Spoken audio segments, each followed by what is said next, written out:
All right, here we are, guys. So in this video, we're going to talk about server-side scripting languages. Yeah, let's get to it. So we use server-side scripting to ensure that the browser only sends and retrieves relevant information from the database. However, selecting a server-side scripting language can be a little confusing, sometimes even very confusing for some, because there are just so many options to choose from. But luckily, almost all of them are going to meet your needs. Yeah, so in this video, we're going to cover 7 popular server-side scripting languages. So simply put, server-side scripting is a programming language that runs on the web server. So when you want to view a web page, your browser sends a request to the web server, and then the server validates and processes the request, sends the content of the page back. Server-side scripting is also called, but the user interface processing is done in the browser. Now, some of the benefits of server-side programming languages and website development are actually fairly numerous. I'll give you a few, though. Web development can become extremely challenging if you have a huge number of users visiting your site. The more people who visit, the more resources your web application requires. Server-side programming languages will ensure that your web server can handle traffic demands efficiently. This will enable you to handle huge influxes of traffic without worrying about your website crashing. Server-side scripting languages are also an important part of web application security management because they provide input validation and output encoding, preventing most code injection attacks.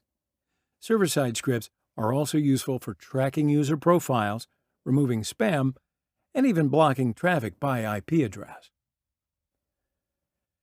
Now, some server-side scripting languages can handle transactions because they can execute multiple commands at once.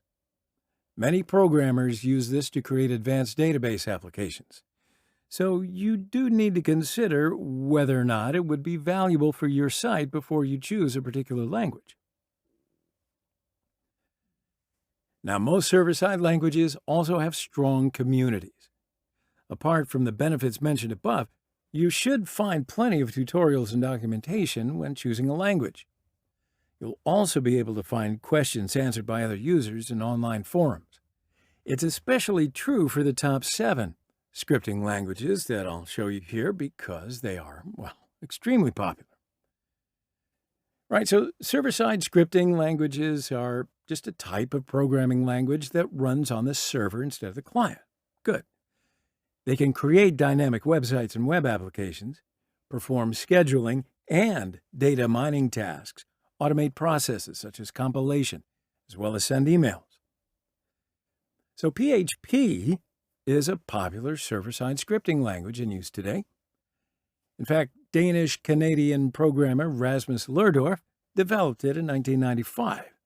Since then, PHP has steadily been gaining popularity as a platform for building dynamic websites and applications. The PHP interpreter is found on more than 20 million websites.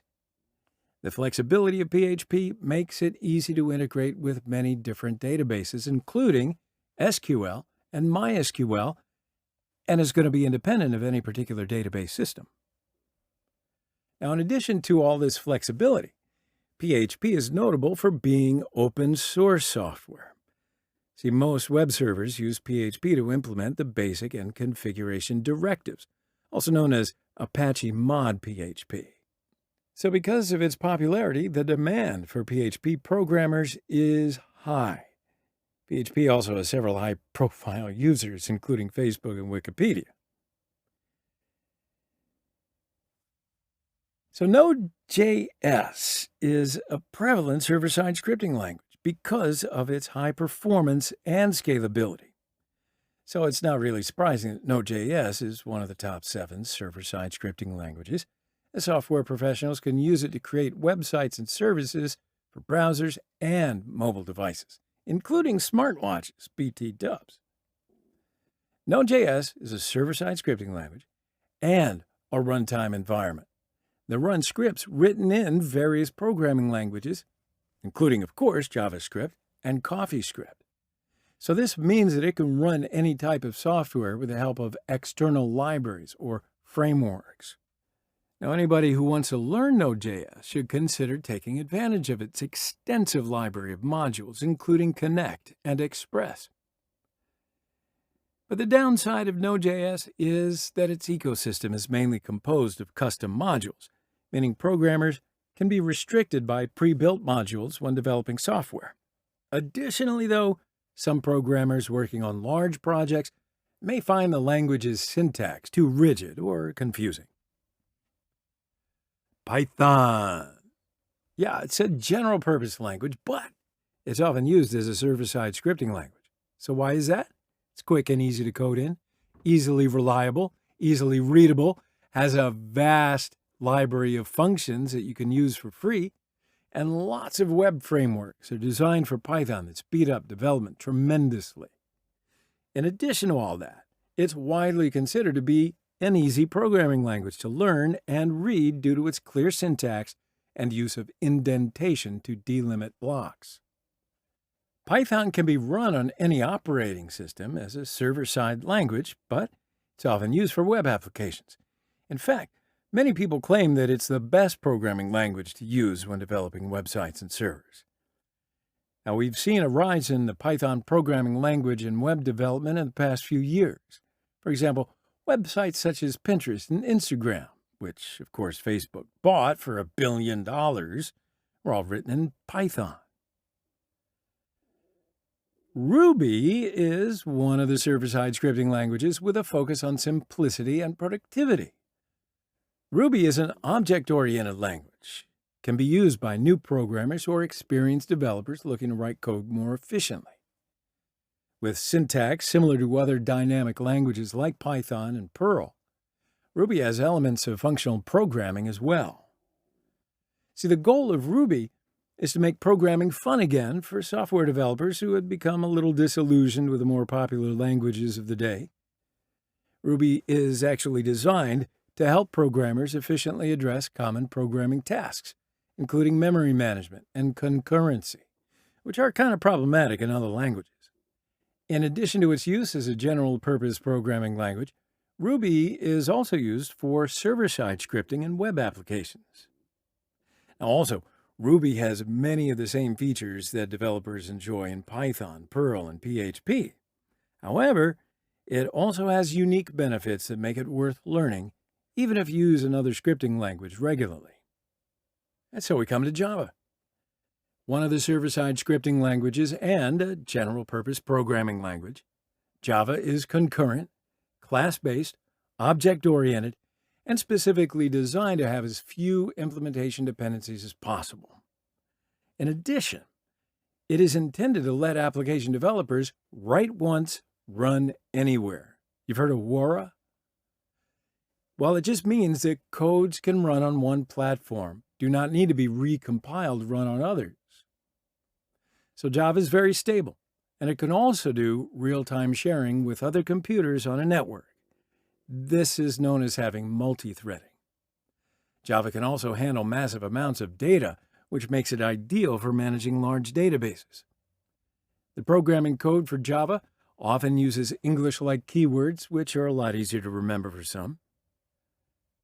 Java is a potent language, but it can sometimes be a little too complex.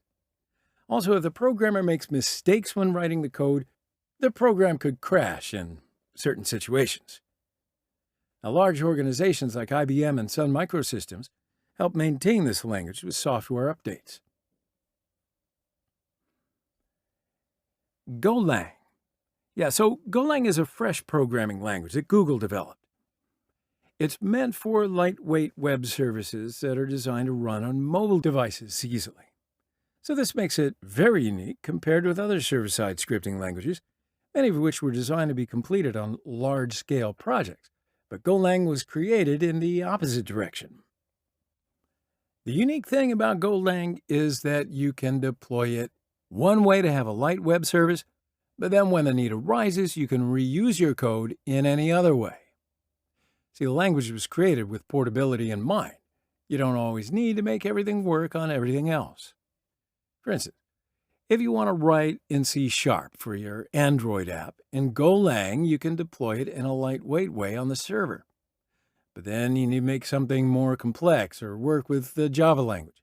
Then you can take that same code and use it again according to what you're implementing. ASP.NET/C#. So this is a server-side scripting language created by Microsoft. It was used to create web applications with HTML, CSS, and JavaScript in mind. The programming code can be designed with multiple different tools. However, the most powerful one is Visual Studio. That's the software program. And this helps make creating interactive programs easier than ever before. This has allowed ASP.NET/C# to work with other improved web languages such as HTML5, CSS3, and JavaScript. ASP.NET/C# has many benefits, but one of its biggest is it can be used with other languages. So it means you're not limited to C# when you're designing your program. There are easy ways for you to use ASP.NET/C# with different languages. You can then decide later if you want to change it. So it's used greatly in the business world, but there are certain limitations to it as well. Language can be a little hard to learn for beginners, especially with C++ or Java experience. And it also has issues with memory management. However, overall, ASP.NET/C# is a powerful server-side scripting language that can be used for almost any need. ASP.NET/C# also has the largest amount of community support, making it easier to find answers if you get stuck. Although this may not really matter to many businesses because they have an IT department, smaller companies or people working solo may appreciate this aspect of ASP.NET/C#. Alrighty then, so to wrap all this up, server-side scripts are a powerful way to add functionality and interactivity to your website. They're also the most complex aspect of programming, so you must choose one with ease of use in mind. However, like we were talking about before, there are currently so many different programming languages, not all of them are actually going to work for your company. So we expect you to choose the right one for your projects or your company's needs with these 7 popular server-side scripting languages that we've outlined for you here. All right, so that's it for now. That's all about the server-side scripting languages. I know you know something more than you did before. We'll get into it deeper in the next video. See you then.